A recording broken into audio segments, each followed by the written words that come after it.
Welcome to Transitional Objects, a podcast about grief, friendship, trauma, healing, and the strange cosmic magic that shapes us when we're not looking. We're two longtime friends and therapists who've been through some things, a lot of things. And now we're talking about the big stuff, what we carried, what we let go of, and what we're still very much figuring out. Unfiltered, occasionally spiritual, always real. Think of it like therapy, but with more cosmic detours and fewer billing codes. Hello, welcome back to Transitional Objects. Hey. Hey, What are we doing today? what are we doing today? It's interesting because I'm already feeling a little bit of this. The topic, our topic for today is vulnerability hangovers.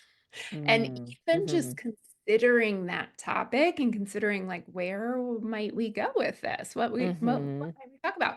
I'm already feeling a little vulnerable. Oh, Oh, perfect timing. perfect.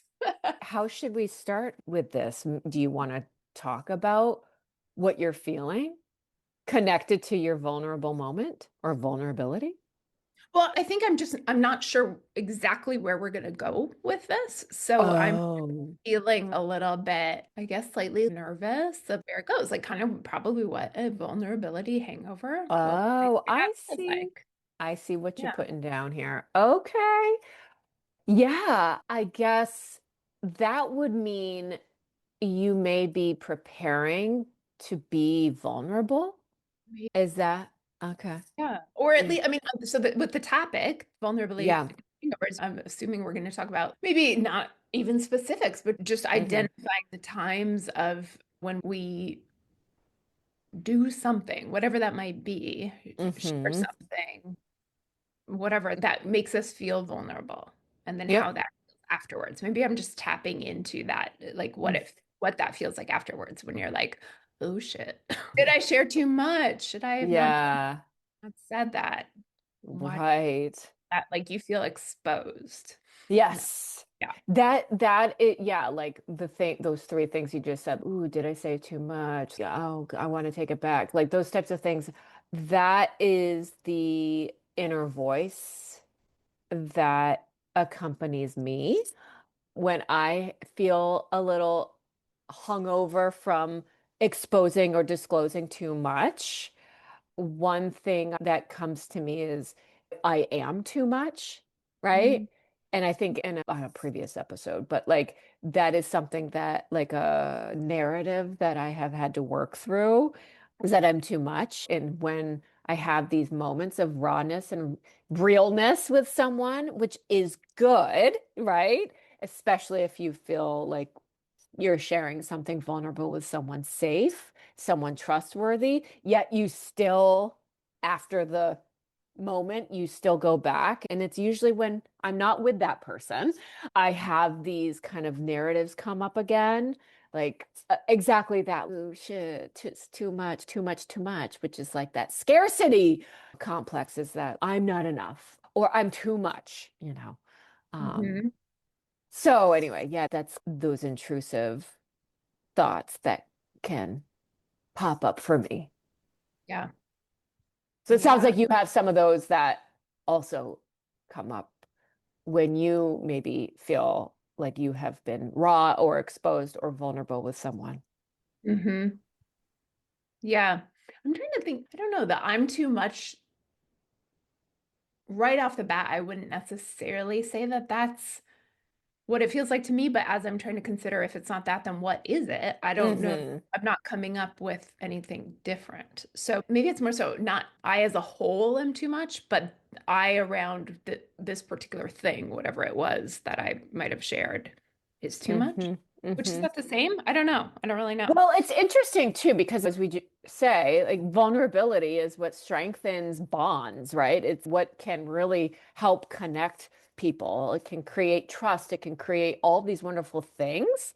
So it's interesting that some of us, many of us, have these kind of, not all the time, but have these hangovers. And what comes up somatically. We're just talking about what comes up in our narratives, right? But also it can show up somatically. Ooh, like heart palps, or, tight chest, or bellyache, or, like, ooh, whoops, I'm braced. Should I take it back? Mhm. But interestingly enough, it's like, what makes us authentic is seemingly risky. That's Yeah. what is like popping up with these hangovers. I Mhm. think also there's something to be said about these cognitions or thoughts or even feelings, somatic feelings that come after a vulnerable moment, can be connected to folks with certain attachment styles or certain trauma histories in relationships where there have been like rejections. So there may be some rejection sensitivity connected to some of the vulnerability or rawness or authenticity, or abandonment connected to rejection is abandonment. Like, oh my gosh, I said too much. They're not going to want to be my friend. They're not going to Yeah. want to hang out with me, or, fill in the blank.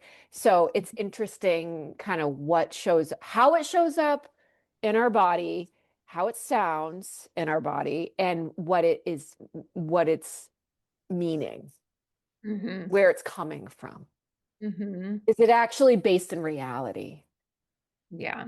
Was that actually your real experience? Like, I saying too much and them like having it be too much. And you're right, let's not. No, I mean, usually not. Usually Yeah. not.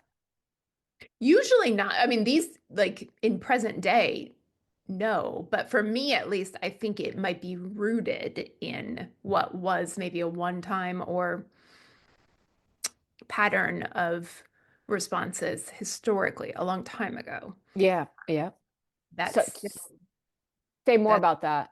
What do you mean?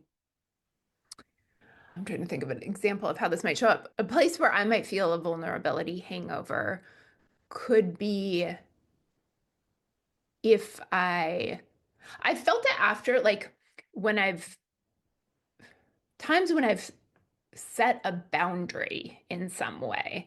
Okay, one's coming to mind as it relates to like some place where I used to work. And this was actually more recent times, but I was supposed to start doing some work at this place. I ended up getting really sick. Like I got COVID and the flu, and I wasn't able to start or something on the day that I was supposed to. But there had been a previous delay to my starting. So anyway, I had to send an email to the person and set a boundary, be like, I'm not able to do the committed or the date we had committed to or whatever. But that made, for me, that felt like it made me vulnerable because it was kind of breaking a commitment that I had made, which is something that's hard for me to do. And it had been like the second time I had had to break this commitment because of circumstances out of my control. So I remember sending that email and then throwing my phone to the side and not looking at it for the rest of the day or something because I can't see the response. I can't handle Oh, that. But so because it's, what did you think the response was going to be? well, this is where this ties back. Like my fear is that the response is going to be a like, fuck you, like a huge, like angry, um, Mhm, irrational response to mhm. something, which is not what happened. And typically that's not what I'm actually, Right. but Yeah. that is a sort of response I would have gotten, and not a fuck you, but like a kind of explosive, irrational response to things is sometimes responses I would have gotten from my dad when I was a child. Mhm. Got it. So that Yeah. was at one point a real response to something, Yeah. Yeah. but it's not real anymore because that Sure, doesn't. for sure. Yeah. And I think that might be the root of many people's, like, Yeah, where is this coming from? yeah. Why am I throwing my phone against the wall? Like, why am I having Not such against the a wall, just across the oh room. yeah, across the room. I can't look at it. Yeah, right. No, too much, too much. I don't want to even know. I'll just quit. I'll just quit now. Yeah, I don't need the job. coming back. Yeah. Yeah. It definitely, it's kind of like those kind of dipping back into a previous episode of like our little child. Mhm. So hearing you say that, it's like, oh, maybe the hangover, our little child, is more present with us because, again, once upon a time, you setting boundaries or being vulnerable with maybe advocating for your needs, wants, Yeah. passions. Yeah, like what we're like, not a fuck you, but yeah, no, those don't matter. That, Yeah. like, no, a dismissal or a rejection or abandonment. So isn't that interesting that that could be showing up? Because some of the things that you're thinking, doing, are not based in a congruent Laura self, right? I mean, there was probably trauma there. There are some maybe insecure, anxious attachments that you had to exist and navigate in when expressing vulnerability. Yeah. Is this going to be too much? Is this going to, or not too much? Is this going to result in an explosion? Is this Yeah. going to result in a rejection? Or is Rejection. it, Yeah. yeah. Yeah. And that doesn't feel good in your body. And if we can have any control over that, what would that look like? What would that sound like? And usually that, I guess that part that the younger us is after the vulnerable moment, Mhm. right? Because it's no longer there. You're not feeling, I mean, I don't know. I guess talking about this too, maybe we should just have disclaimers is that vulnerable moments are wonderful. They can be bonding, connective, but they're not necessarily comfortable. And they're Mhm. not necessarily seemed as truly safe. But when it comes to boundaries, yeah, you do have to be a little vulnerable, right? And when setting a boundary, especially if it's like for the second time, that can cause some of this like prior historical protection of, oh God, I'm going to get a response. Oh God, they're going to be mad. Oh God, they're going to be fill in the blank. But still, going forward, because you are real time, Laura, adult self, I'm not responsible for their reaction, their response. Right. So I'm Yeah. going to go forward and set the boundary and I'm going to be vulnerable about it. And it's my vulnerability, not theirs. Yeah, that I have that understanding. I'm not responsible for it. But still sometimes these things Oh, have to be heck yeah. Oh, the heck things yeah. have to be done and it still, yeah, it's still a very real Oh, for thing. sure. Same, Yeah. same. Yeah. That's where I like thank also my hormones, my perimenopausal hormones, because I mean, I still have those like hangovers, but I can tell that I'm giving less fucks. Hmm. Like I'm Yeah. not quick to, oh God. And if I do, and it doesn't happen every time, sometimes I'm just going to spiral, but if I can catch it, I remind myself, oh yeah, I'm confident enough. If that was too uncomfortable, if that was too much for them, if that was, I'm going to trust that they will be honest and open with me. And if not, whatever. I'm no longer having to fight the urges to take away, avoid, dismiss myself, appease, please, and apologize for Hmm. just being me. Yeah. Or again, vulnerability can mean a lot of things. It can mean obviously authenticity, it can be setting boundaries, it can be emoting. You could be sharing. Yeah. Well, maybe that goes with authenticity. Yeah. Yeah. And I don't do any of it these days, probably for this partly this reason. But one place where I've noticed this come up a lot for me is social media. Does it come up for you? Oh yeah. What when I was really, yeah, I've held off, but when I first started it, it was like I wasn't really on it, and now I'm on it. I'm like, oh God, what? It's like such a disorienting thing to get used to. But yeah, that's such a good point. It's like, oh God, what did I just Yeah. put out there?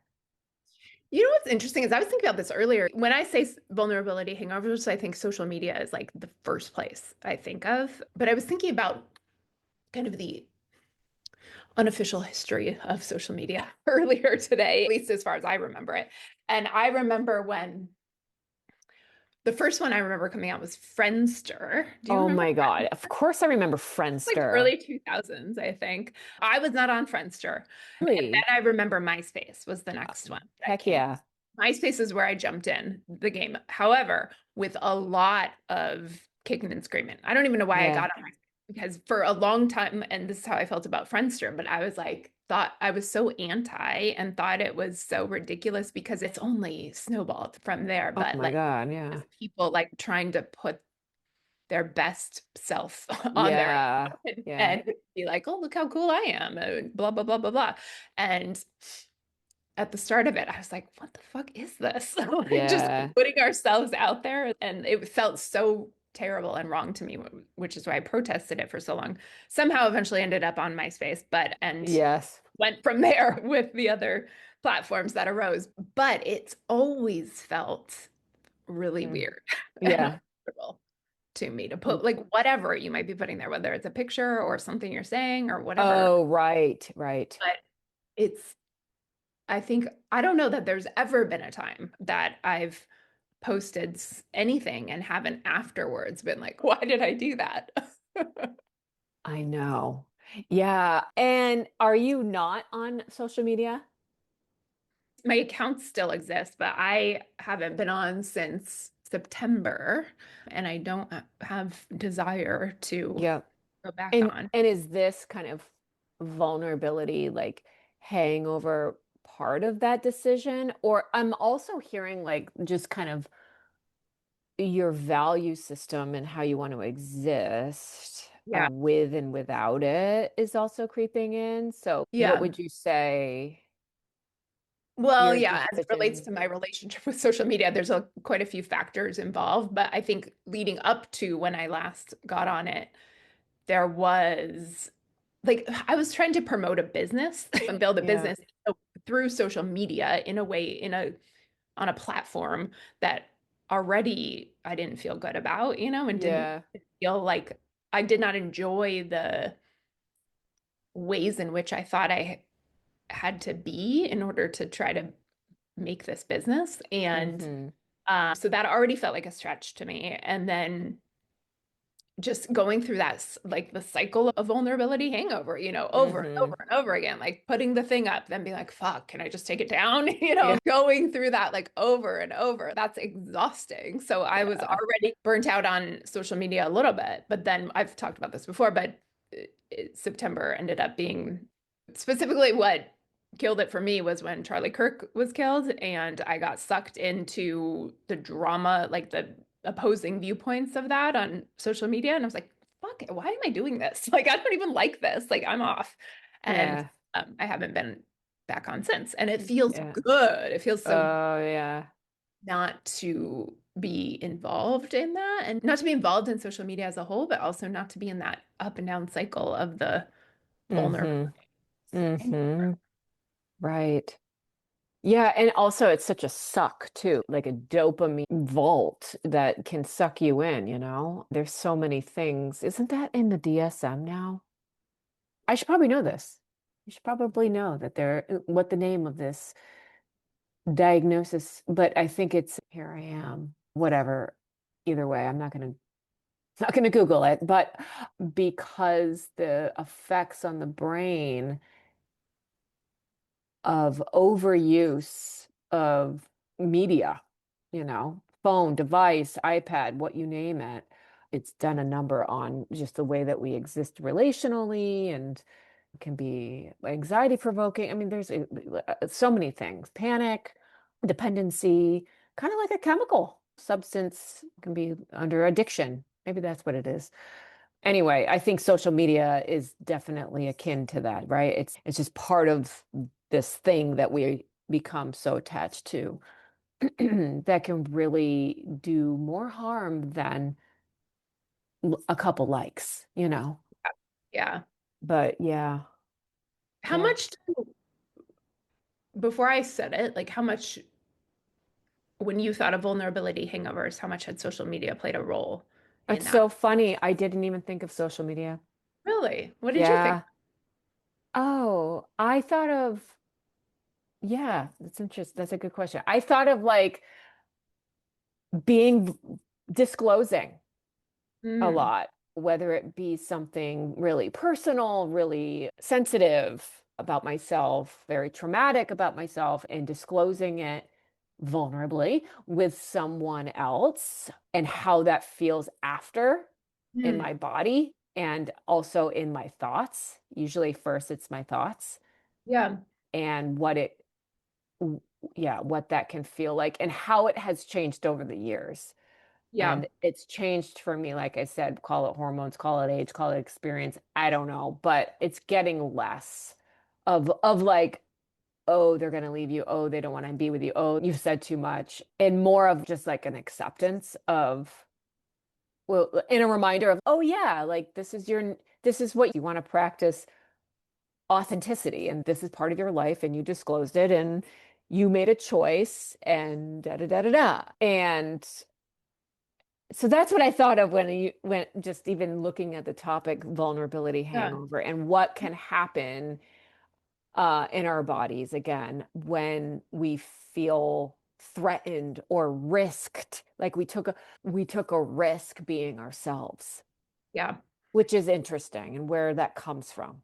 Did you think about that in the context of any particular person or in any particular environment in which you might share something, or was it just in general? It's when, as you say, and something's popping in now. I think for me, historically, and maybe this happens, still happens actually, is when I'm first meeting someone that I have like a connection with, that I Mm, want to get to know more, that I have and or feel like there's a potential of a deeper friendship or connection, and knowing, gauging like the cadence of like, when do I disclose this part of myself? Is it safe to disclose that part of myself? And just saying, fuck it, I'm going to disclose this and I'm going to see where it lands. And and because they don't know that part of me yet, we're just getting to know each other. I think that's when it used to happen historically, and also still a little now. Maybe I'm too much. Like I don't want to yeah. be too much for them. All my trials and tribulations and traumas and da da da da da. It's like too much for them. Which is like, and if that is the case, then that's fine. That's their right. That's very telling. Great. Mhm. Yeah. Um, but that's kind of like when what I envision when I see the topic vulnerability hangovers is like Mm, when I first, for me, when I'm first meeting someone that I want to get to know more and I enjoy so far, like, ooh, let's make this deeper and let's connect more, let's bond more, you know? mm. That's really Mhm. interesting. Is it? Mhm. Oh my Well, gosh, I it's mean, so funny. I thought like that was like thought that was the definition of I vulnerability. know that's like what other people would like Yeah, obviously think about, obviously but not. yeah, Yeah. yeah, yeah. But it makes sense given what I know about but more specifically like what we've Yeah. talked about on here before. You've talked about like when you were a kid, you were the one who was too emotional, Yeah. too emotional, Yeah. or that was the message you were sent from your And family. that was my real self. And Yeah. that was my vulnerable self is I'm going to express what I want, how I feel, and it Yeah. was too much at times Mhm. or labeled. Hmm. So that's the fear that comes up now that that's going to be That the person. hangover, I don't get as much like physical, like nerves or anxiety about maybe like years ago, but now it's more like those intrusive, if they do show up, like it's more like, oh, should I like text them and be like, oh, so sorry, should I apologize? Oh, like those things of to like how to fix me Yeah. being authentic, Yeah. which isn't rational. And Mhm. obviously it's not coming from my true, authentic, rational Yeah. self. Yeah. So it's thoughts, it's those intrusive thoughts. Is there any behaviors? Do you actually send that text, or is there anything else that you might, like an action you might do or not do? I know there's been times where in the past, yeah, where I've sent a text and it's like self-deprecating text, but any actions, I can't think of any. Yeah, I can't think of it. I mean, probably there's probably things that I'm not really conscious that I do that I can't really locate right now. Mm, But I'm sure there have been, and that there maybe still are. yeah. Knowing me, knowing me, it's like I like distraction. So like maybe distracting myself from it. Yeah. But yeah, nothing I can like, oh yeah, this is the thing that I do and it's it. But knowing myself, like if something's like, if I'm waiting on something, if I'm unknown, if there's like unknown, I have the cleanest house on the block when I've painted my mudroom, like these are the things that I do that when I don't feel necessarily settled. Yeah. Hmm. But they can also be really calming and regulating. So I'm a dichotomous person, Dubs. What do I Well, but if you're feeling dysregulated, then you need to regulate. So you may Yeah. be like those are distractions, yes, but they're also tools to regulate Sure.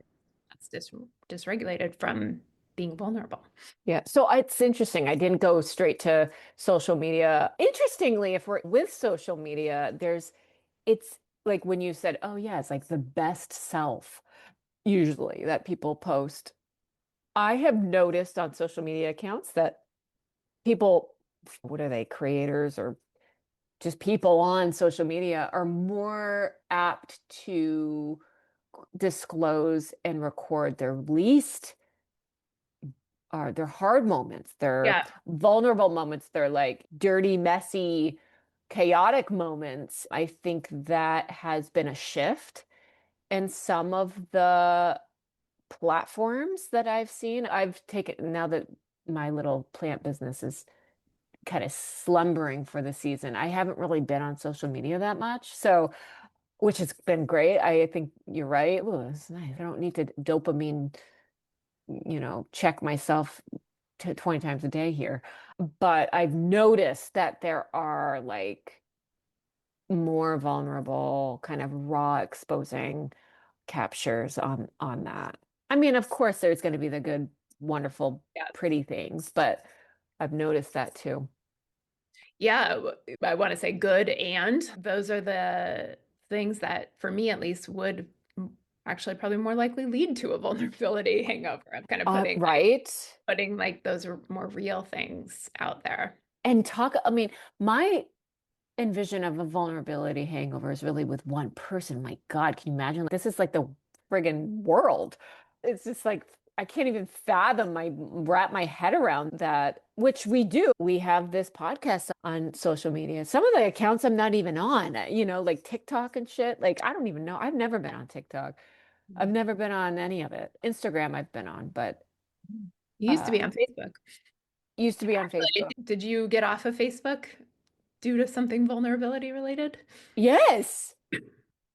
Yes, I had to actually reactivate my account because of I the propagated pot. But I'm not on Facebook. That's how meta gets you, man. It's like, God damn it, why? I don't I should just delete everything. But yes, in 2014, I got off of Facebook.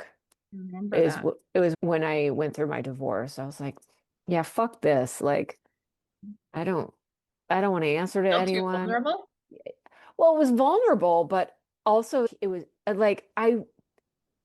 yes, it was vulnerable, but I didn't have the energy. I didn't have Mm. the energy to explain or answer the potential questions because I know there'd be questions through that platform. So I was just like, fuck this, goodbye. Mhm. I was just like, I'm done. And it was awesome. And it's been great not having Facebook for over a decade, 12 years now. Yeah, Gosh, has it been? Yeah, that's wild. that is wild. Yeah. I hear I'm not missing much, honestly. Yeah, Facebook seems. Are you on it? I still have an account, but I stopped going on it. I was doing more on it last year when I was trying to do the business stuff, but it sucked. I was like, Yeah. But yeah, I mean, yes, that was probably one of the things. It's just like a sheer like I don't want to answer to anyone, and also this is too vulnerable for me. Mhm. Um, so You know what's interesting is I don't, maybe it's because I'm not with Facebook or Instagram, you can look back on your page and you can look on other people's pages and you can see any sort of feedback you're getting or whatever. But Oh, yeah. and that doesn't exist within this platform. But what I was going to say is with our podcast, with this, I haven't felt that at all, but ever like a vulnerability hangover on anything we've talked about. That's a really good point. Yeah.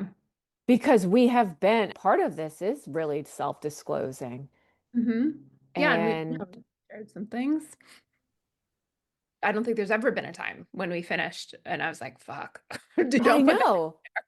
And also, I know we've said this before, but also before, like when we do press play on each of these episodes, we're like, well, I don't know, see what happens. And that is vulnerable too. Yeah. It takes a lot of plan. There's no plan. It takes a lot of trust. It's like, are we going to have reciprocity? You know, like, is something going to get brought up that I don't know? But yeah, I agree. I can speak for myself too. Like here, I don't know how many episodes we've done, but like there's never been one that I'm like, Yeah. One of the differences is that we're doing it together, you know, so we're both potentially in the position to be made vulnerable. So I wonder if because the other things we're talking about as far as vulnerability hangovers are individual things that we've done on our own and then are in a position like, are they judging me? Or is this highlighting something about me that I don't want being seen?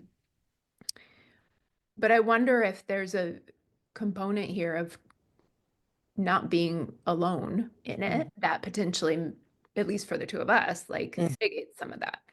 That's a really good point. I'm hearing you say that word judgment again, where it's, oh, we don't even know we're judging, but we're judging and everyone else is judging and judging and judging. But if we are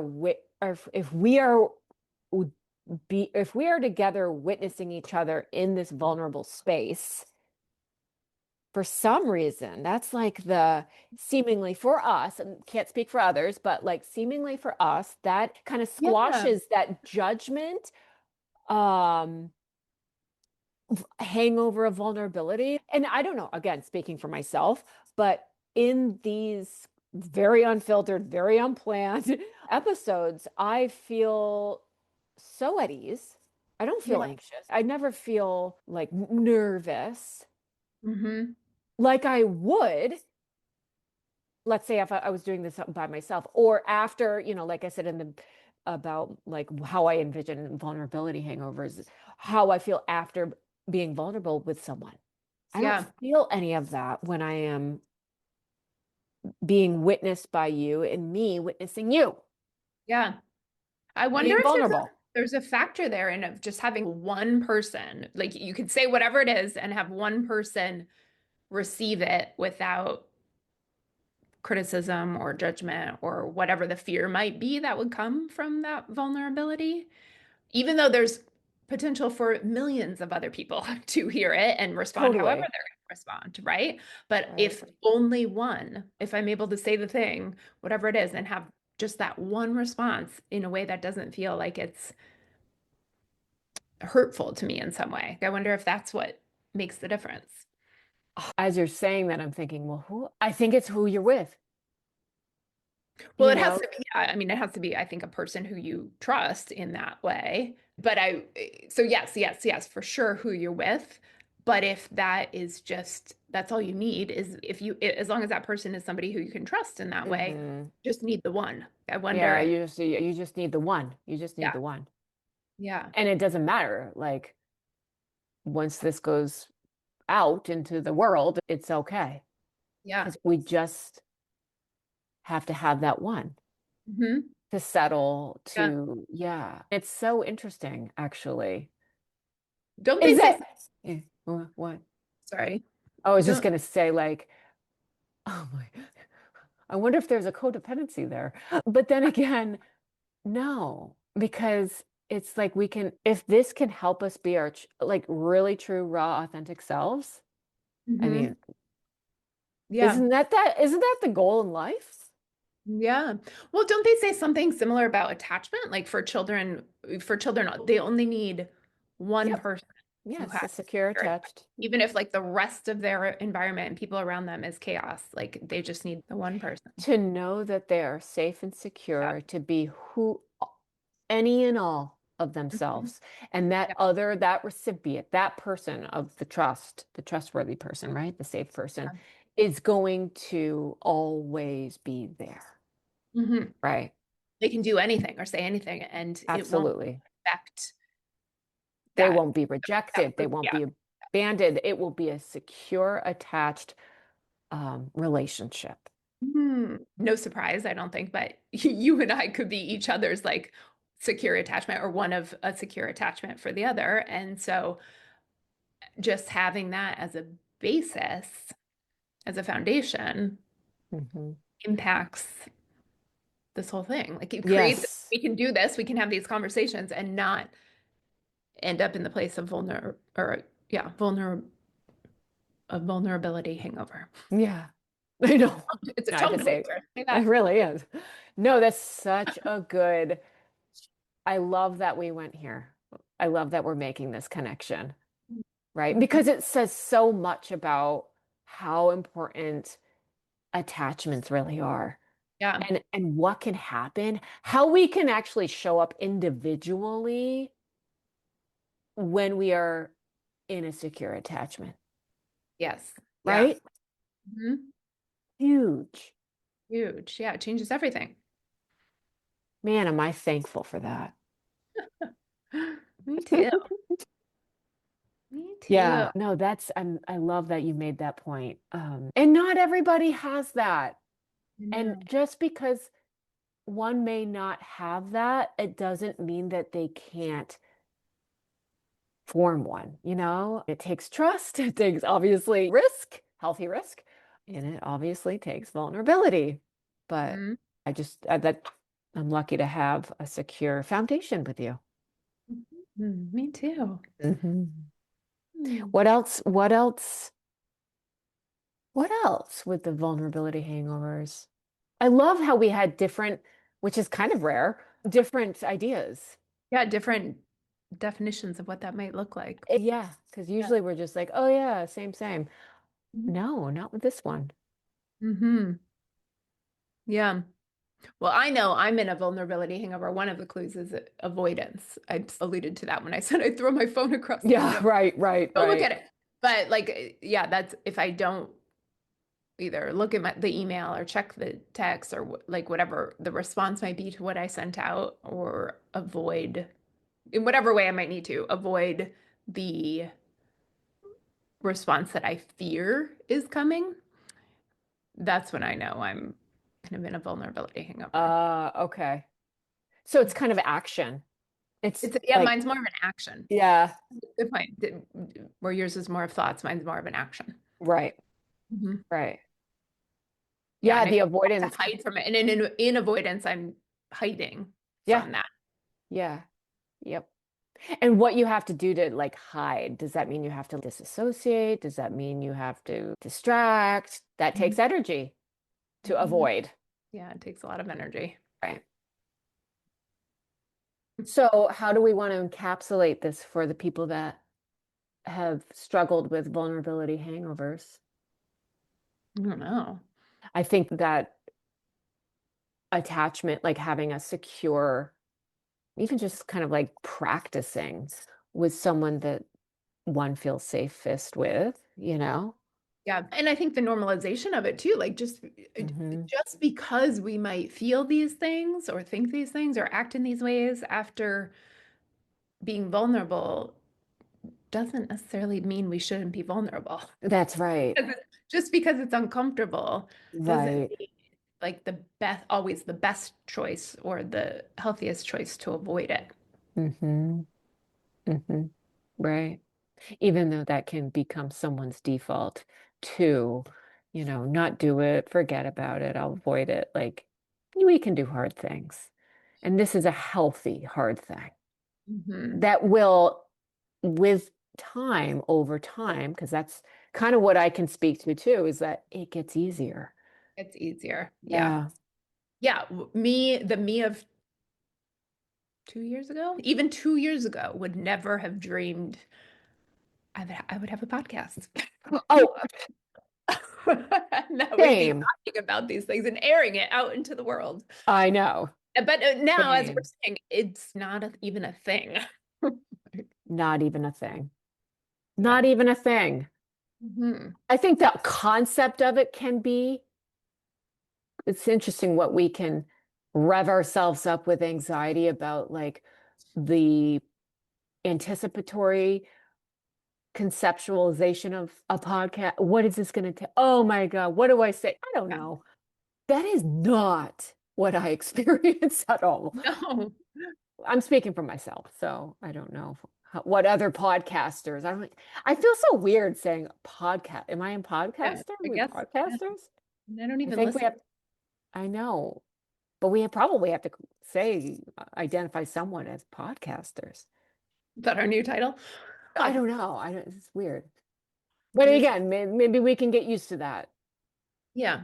Can get used to the title. Yeah. Mhm. Anything else? Any last words? Do you feel, what do you feel? How do you feel right now? Good. Honestly. Yeah, I did feel a little bit of anxiety, nervousness at the beginning, and I don't feel that now. Nice. Yeah. I think maybe that's true for this topic a little bit more so, but a lot of things like that are unscripted, unplanned that I go into, our podcasts, sessions with clients, Yeah. anything that you cannot script out. Right. I just tend to feel a little bit of nervousness at the beginning just because I don't know what's going to come up. Yeah. But then you know what you do, or your psyche, is that it trusts. Yeah. It trusts the process. It trusts the space that you're in. It trusts yourself. Yeah. Yeah. That takes practice to trust yourself, Mhm. right? Mhm. And maybe it takes practice in the part of that practice, I should say, is in being vulnerable, whatever that might be, putting yourself Right. where you have to feel that and survive that discomfort. Right. And you will survive it. And you learn that's Mhm. true. You will survive. Yes. You learn that this is, yes. You will survive it now. You will survive the next one. You will survive the next one. Here's to surviving and making deeper connection while we do it. Yeah. So that's surviving, not only surviving, but thriving too. Love it. Thanks for being here. We'll see you next time. Yeah. That's our episode. Proof that therapists can overshare too. If you're leaving this feeling a little more human, good. That's kind of the point. Send this to someone who gets it, or someone who really needs to. We'll be back soon with more stories, more tenderness, and a rotating cast of unresolved issues. And maybe a few coping skills. Maybe. Until then, hold yourself like you would someone you love.